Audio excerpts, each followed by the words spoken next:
खाला की शादी हो चुकी थी। खालू दवाई में काम करते थे। खाला का 7 माह का छोटा सा बच्चा था। खाला शहर में रहती थी और हम गांव में रहते थे।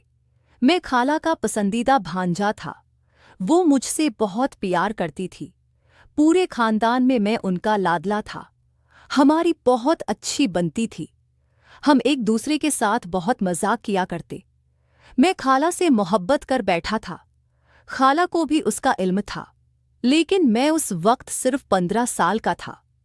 मेरी उम्र कम थी, इसलिए मैं अपनी मोहब्बत का अजहार न कर सका। लेकिन खाला सब कुछ जानती थी।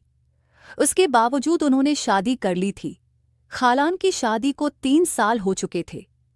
अब जाकर खाला को औलाद नसीब हुई थी। मेरे खालो नहायत दरवेश कस्म के आदमी हैं। ये उन दिनों की बात है जब मैं यूनिवर्सिटी से फारिग हुआ था। मेरी तालीम मुकम्मल हो चुकी थी और मैं घर पर फारिग था। नौकरी की बातचीत चल रही थी, लेकिन अभी कुछ तय नहीं हुआ था। एक रात खालों का फोन आया। उन्होंने मेरी उम्मी को बताया कि माया खाला आज कल बहुत तन्हा हो गई है। जैसा कि मैं काम के सिलसिले में दबाई होता हूँ, आप जानते हैं, मुझे आपसे एक मदद चाहिए। आमी के पूछने पर उन्होंने बताया कि घर पर काम करने वाली मुलाजमा ने काम छोड़ दिया है और बच्चे की देखभाल करनी होती है। वो घर का काम तो किसी तरह कर लेती हैं, लेकिन बाजार से सामान लाने और दूसरी ज़रूरियात ज़िंदगी के लिए उन्हें बहुत परेशानी का सामना करना पड़ता है। दूसरी मुलाजमा के लिए कोशिश की है, लेकिन अब तक कोई बात नहीं बनी। काशिफ छुट्टी पर फारिग है। अगर हो सके तो उसे माया के पास भेज दें। जैसे ही मुलाजमा का इंतज़ाम होगा वो वापस आ जाए। गाय, मुझे यकीन है कि काशिफ माया और बच्चे का ख्याल रखेगा। मेरी उम्मी ने कहा, अब बेफिक्र हो जाओ, मैं कल ही काशिफ को माया के पास भेज दूंगी। रात को उम्मी ने मुझे बताया कि तुम्हारे खालों का फ़ोन आया था और वो बहुत परेशान थे। उम्मी ने मुझे सारी बात बताई और कहा कि कल ही खाला के पास चला जा। जब मैंने ये सुना तो मेरे अंदर खुशी की लहर दौड़ गई। मैं बहुत दिनों से खाला से मिलना चाहता था, लेकिन यूनिवर्सिटी की मसरूफियात की वजह से वक्त नहीं निकाल सका और खाला की भी नई नई शादी हुई थी। मैंने अम्मी से कहा, आप मेरा सामान पैक कर दें, मैं आज ही चला जाऊंगा। शाम को मैंने अपना सारा सामान बांधा और स्टेशन चला गया। मैंने ट्रेन पकड़ी और सीधा खाला के पास चला गया। उम्मी ने खाला को बता दिया था कि काशिफ आ रहा है, इसलिए खाला ने मेरा मनपसंद खाना बना लिया था। मैंने घंटी बजाई तो जब मेरी खाला ने दरवाज़ा खोला तो मैं उन्हें देखकर हैरान रह गया।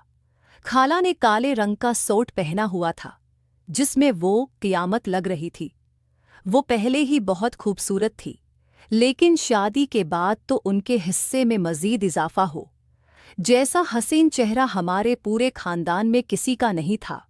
उनके जिस्म की हर चीज़ कमाल थी। मैं तो खाला को देखता ही रह गया। खाला ने मुस्कुराते हुए कहा, अरे काशिफ, कहाँ गम हो गए? मैंने कहा, कुछ नहीं, मैं देख रहा हूँ, आप तो बहुत प्यारी हो गई हैं। मैंने खाला से कहा, मुझे गले नहीं मिलेंगी। ये कहना था कि खाला ने मुझे गले लगा लिया और कहा, तुम अब भी नहीं बदले, बड़े शरारती हो। मैं इंदर गया। खाला का बेटा सो रहा था तो मैंने उसे गोद में उठा लिया और कहा, ये तो बिल्कुल आप पर गया है। खाला ने कहा, चलो बातें भी करते रहोगे या खाना भी खाओगे। फिर मैंने खाना खाया। रात काफ़ी हो चुकी थी, इसलिए मैं कमरे में जाकर सो गया। सुबह उठकर मैंने नाश्ता किया। खाला मेरे पास आकर बैठ गए और कहने लगी, काशिफ, तुम भी समझदार हो गए हो। तुम्हारी खाला ने तुम्हें काम के लिए यहाँ बुला लिया है। मैंने कहा, खाला, ऐसी कोई बात नहीं, आपके लिए कुछ भी करना। वो गंगनाने लगी, उसी लिए तुम मुझे सबसे ज़्यादा अच्छे लगते हो। दोपहर को मैं और खाला फिल्म देख रहे थे कि छोटो रोने लगा। खाला ने कहा, उसे भूख लगी होगी। मैंने छोटो को खाला को थमा दिया। खाला ने उसे अपना दूध पिलाया। मैंने ऐसा हसीन मंजर जिंदगी में कभी नहीं देखा था। खाला ने मेरी तरफ देखा और कहने लगी, तुम्हारी नज़रें कहाँ हैं? मैंने कहा, खाला कुछ नहीं। खाला ने कहा, मैं सब समझती हूँ। मैंने कहा, ऐसी कोई बात नहीं। अगले दिन खाला ने मुझसे कहा, काशिफ, मुझे बाजार ले चलो। मैंने बाइक निकाली और खाला को बाजार ले गया। खाला ने छोटों को सलाया हुआ था, लेकिन फिर भी उन्हें जल्दी वापसी की फिक्र थी। वापसी पर खाला ने मुझसे कहा, थोड़ी जल्दी चलाओ। मैंने ऐसा ही किया तो अचानक खाला का हाथ मेरे ऊपर आ गया। मैं जज्बात में आ गया। खाला को भी एहसास हो गया। उन्होंने अपना हाथ हटा लिया और कहने लगी, अरे काशिफ, माफ करना, गलती से हो गया। मैंने कहा, कोई बात नहीं। हम घर पहुंच गए। छोटू अभी सो रहा था। खाला ने मुझसे कहा, काशिफ, छोटू का ख्याल रखना, मैं नहा लूं? मैंने कहा, ठीक है। खाला नहाने चली गई, लेकिन मेरे अंदर कुछ और ही चल रहा था। मैंने जब्त करने की कोशिश की, लेकिन न कर सका। मैं बाथरूम के पास गया और चपके से रोशनदान से देखने लगा। मैं देखकर पागल सा हो गया। अचानक खाला की नज़र मुझ पर पड़ गई। मैं जल्दी से बाहर आया। खाला ने कपड़े बदले और मुझे अपने कमरे में बुलाया। वो कहने लगी, ये क्या हरकत थी? मैंने कहा, खाला, आपको पता है मैं आपका दीवाना हूँ, आप सब कुछ जानती हैं। खाला ने कहा, काश वो सब कुछ भूल जाओ, अब मेरी शादी हो चुकी है और तुम्हारे लिए मेरे दिल में कोई जगह नहीं। वो कमरे से बाहर चली गई। शाम को खाला ने मुझे खाने के लिए बुलाया, लेकिन मैं नहीं गया।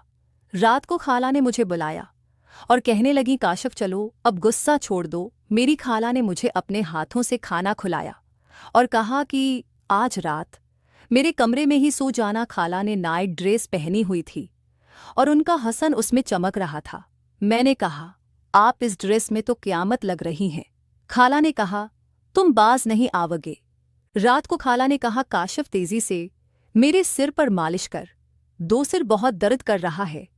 मैंने मालिश करते करते अपने हाथ खाला के कंधों पर ले गए। खाला ने एक बार रोका, लेकिन मैं नहीं रखा। खाला ने कहा, मैं सब समझती हूँ काशिफ, तुम क्या चाहते हो? मैंने कहा, खाला, ऐसी कोई बात नहीं, मैं तो सिर्फ मालिश कर रहा हूँ।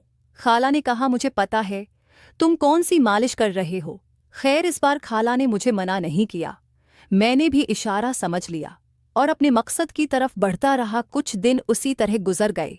एक शाम में और खाला छत पर बैठे हुए थे। उस दिन मौसम बहुत खुशगवार था, बारिश होने के अमकानात थे। छोटू अपनी नींद पूरी कर रहा था। अचानक बारिश होने लगी।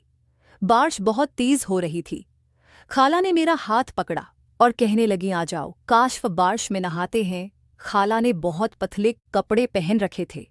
जब बारिश के कतरे उन पर पड़े तो उनका हसन मुकम्मल तौर पर नुमाया हो गया। अब मैं खाला के साथ बारिश में भीगने लग गया। जब बारिश रखी तो खाला कपड़े बदलने कमरे में चली गई। रात को खाला नतन सलवार पहनी हुई थी और ऊपर से शरीफ डाल ली। मैं खाला के पास लेटा हुआ था।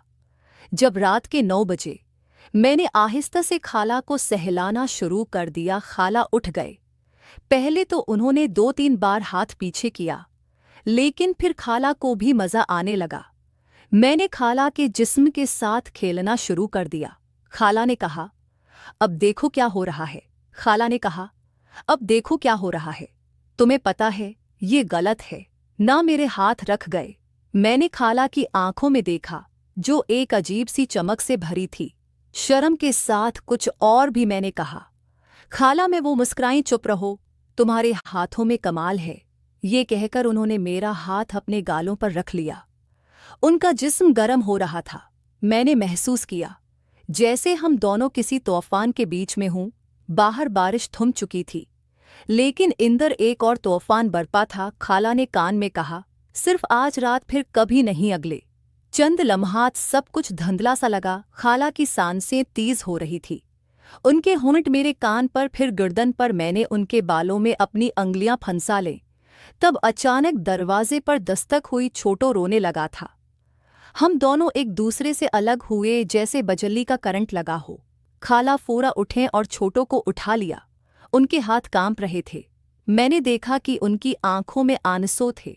ये नहीं होना चाहिए था, वो कह रही थी, मैं तुम्हारी खाला हूं। मैंने कोई जवाब नहीं दिया। इस रात के बाद सब कुछ बदल गया। अगले दिन सुबह खालों का फ़ोन आया कि उन्होंने मुलाजमा का बंदोबस्त कर लिया है। मुझे घर वापस जाना था। जाने से पहले खाला ने मेरा हाथ पकड़ा। काश जो हुआ उसे भूल जाओ। ये मोहब्बत नहीं थी, बस एक कमज़ोरी थी। मैंने सिर्फ सिर हिलाया पर बैठे हुए। मैंने सोचा शायद खाला ठीक कह रही थी। या शायद सच्ची मोहब्बत हमेशा ऐसी ही होती है, हराम, दर्दनाक और भूलने के काबिल नहीं। महाबाद खालों का ट्रांसफ़र दबी से हो गया। वह सब वहाँ चले गए। मैंने आखिरी बार उन्हें स्टेशन पर अलविदा कहा।